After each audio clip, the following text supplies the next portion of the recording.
Hello everybody, today I'm going to talk about the company rule and here under the company rule we will talk about Regulating Act of 1773.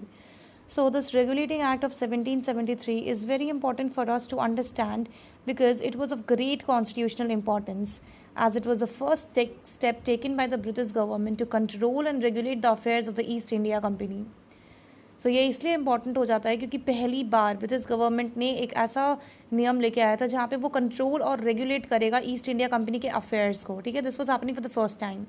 Second, it recognise for the first time the political and administrative functions of the company.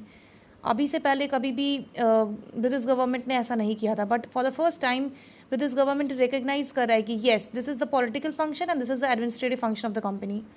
तीसरा काम, it laid the foundation of central administration in India.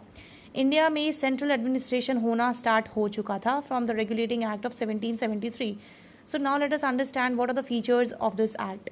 सबसे पहला, it designated the governor of Bengal as the governor general of Bengal. तो governor of Bengal पहले बोलते थे, अब governor general of Bengal बोला जाएगा. ठीक है. Executive council of 4 member will assist this. उसके बाद एक एग्जीक्यूटिव काउंसिल होगा जिसमें 4 मेंबर्स होंगे. ये चारों members governor general of Bengal को असिस्ट करेंगे. ठीक है. और पहला गवर्नर जनरल जो था वो था लॉर्ड वेरेन हास्टिंग. ठीक है, तो ये कुछ फीचर्स हैं. दूसरा feature, it made the governor of Bombay and Madras presidency subordinate to the governor general of Bengal. तो हमेशा से ये हो रहा था कि बंगाल, बॉम्बे, मद्रास सारे जो गवर्नर जनरल्स होते थे वो एक ही डेजिग्नेटेड पोजीशन पे होते थे, सब सेम होते थे, कोई सबॉर्डिनेट नहीं है. But for the first time now this time governor general of Bengal is subordinating this governors of Bombay and Madras for the first time. ठीक है, ये याद रखेंगे.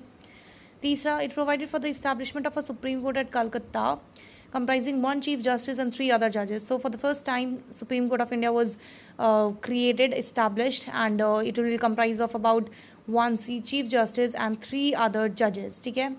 फिर it prohibited the servants of company from engaging in any private trade and accepting present and bribes from the natives.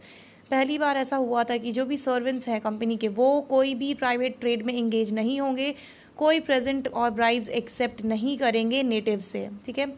तो उनकी salaries में भी बहुत ज़्यादा इजाफा किया गया था and now they are not going to get involve in any of the bribery thing और एक्सेप्टिंग प्रेजेंट्स फ्रॉम नेटिव्स. ठीक है.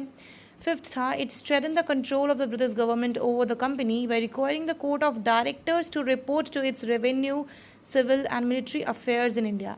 पहली बार ऐसा हुआ था कि अब कंपनी के ऊपर कंट्रोल किया जाएगा और जो कोर्ट ऑफ डायरेक्टर्स होते हैं वो रिपोर्ट करेंगे, रेवेन्यू, सिविल और मिलिट्री अफेयर्स जो भी है वो सारा चीज़ का रिपोर्टिंग होगा अब. So these are some of the features of this act and we can see that with the coming of this act the नीव ऑफ सेंट्रलाइजेशन इन इंडिया